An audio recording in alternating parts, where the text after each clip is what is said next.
اردو زبان کے سب سے بڑے غزل گو شعراء جو دو ہیں ان کی بات کریں گے، حافظ شیرازی اور میر تقی میر۔ ہم نے پچھلی نشست میں یہ فرمائش تھی کہ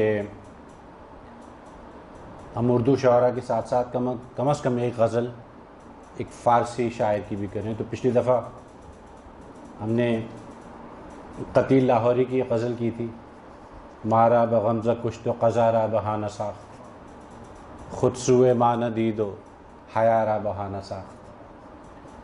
آج ہم میر صاحب سے شروع کرتے ہیں۔ میر صاحب کو ان کے اپنے زمانے میں بھی جہاں ایک سے ایک بڑا شاعر تھا، خدائے سخن کہا گیا۔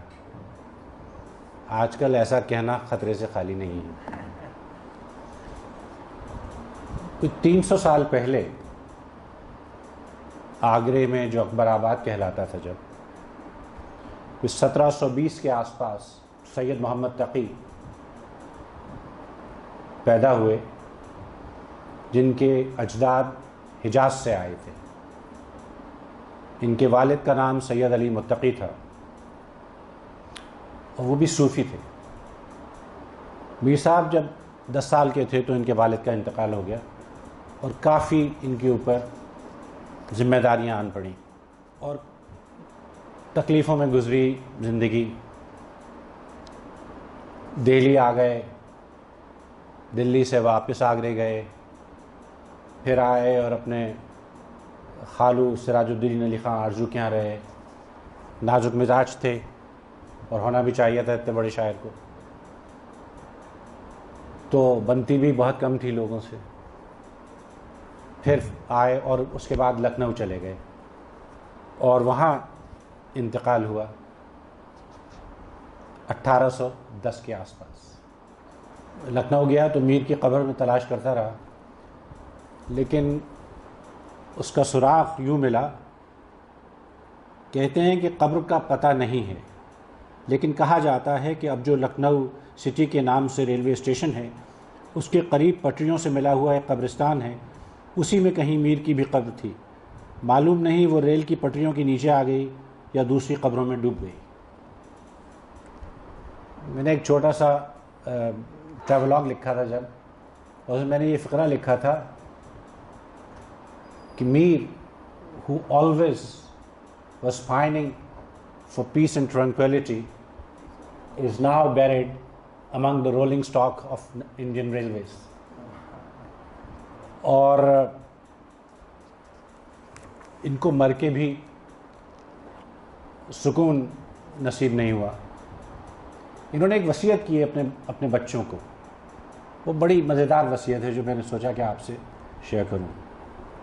کہتے ہیں، بیٹا ہمارے پاس مال و متاع دنیا سے تو کوئی چیز نہیں ہے جو آئندہ تمہارے کام آئے، لیکن ہمارا سرمایہ ناز قانون زبان ہے، جس پر ہماری زندگی اور عزت کا دار و مدار رہا، جس نے ہمیں خاک مذلت سے آسمان شہرت تک پہنچایا۔ اسی دولت کے آگے ہم سلطنت عالم کو ہیچ سمجھتے رہے، تم کو بھی اپنے ترکے میں یہی دولت دیتے ہیں۔ اس سے بڑی دولت اور کیا ہو سکتی؟ میر صاحب نے بے تحاشا لکھا اور 5 بڑے آدمیوں نے ان کا انتخاب کیا، اور اس کا ایک انتخاب ہم نے کیا ہے ڈاکٹر مبشر کی رہنمائی میں، ڈاکٹر صاحب نے اور میں نے، وہ میں کچھ لوگوں کو تو پیش کر چکا ہوں، لیکن میں کچھ کاپیاں لے آیا ہوں ان کے لیے جن کی نظر سے یہ نہیں گزرا۔ میر اپنے متعلق کہتے ہیں کہ مصرع کوئی کبھی موزوں کروں ہوں میں، مصرع کوئی کبھی موزوں کروں ہوں میں، کس خوش سلیقگی سے جگر خون کروں ہوں میں۔ جگر خون کرنے کے تو اور بھی بہت طریقے ہیں، لیکن شعر کہنے سے زیادہ خوش سلیقگی نہیں ہو سکتی۔ اچھا، میر کو اپنی زبان پہ بہت مان تھا اور صحیح تھا، تو کہتے تھے کہ سارے عالم پر ہوں میں چھایا ہوا، سارے عالم پر ہوں میں چھایا ہوا، مستند ہے میرا فرمایا ہوا.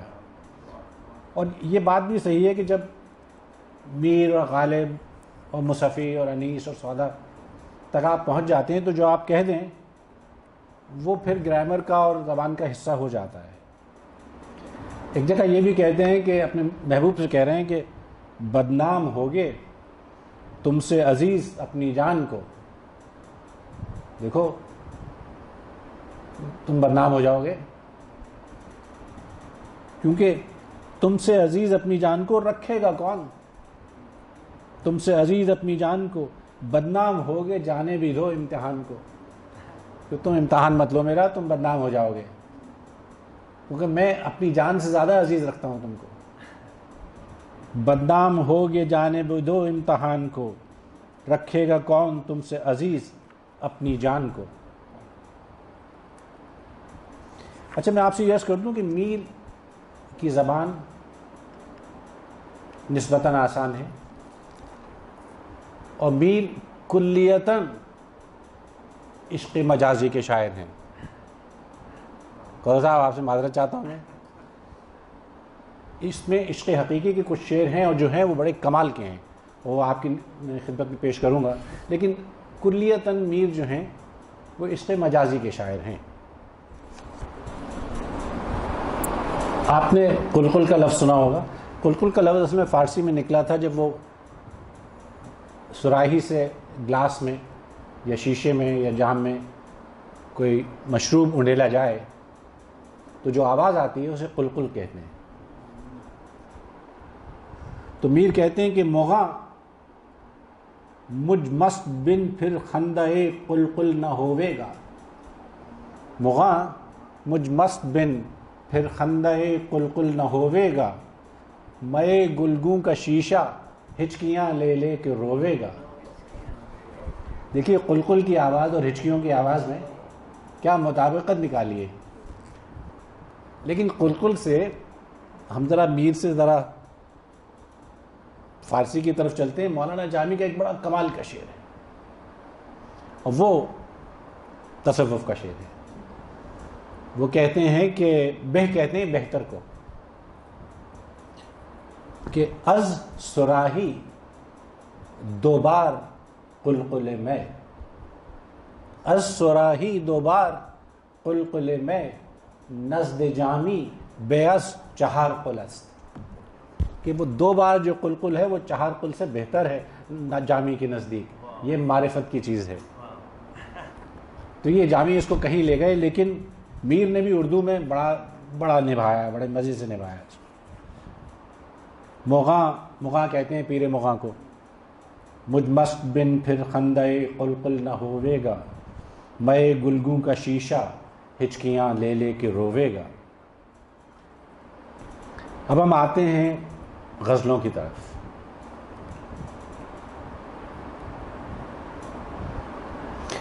یہ کچھ حمدیہ سی غزل ہے. یہ جو ان کا انتخاب ہے یہ کوئی 80-90 سال پرانا ہے, اور اس کی خصوصی بات یہ ہے کہ اس کی ایک طرف اردو میں ہے اور دوسری طرف ہندی میں دیوناگری میں ہے. اور یہ علی سردار جعفری صاحب نے کیا ہے, اتفاق سے وہ ہمارے عزیز تھے.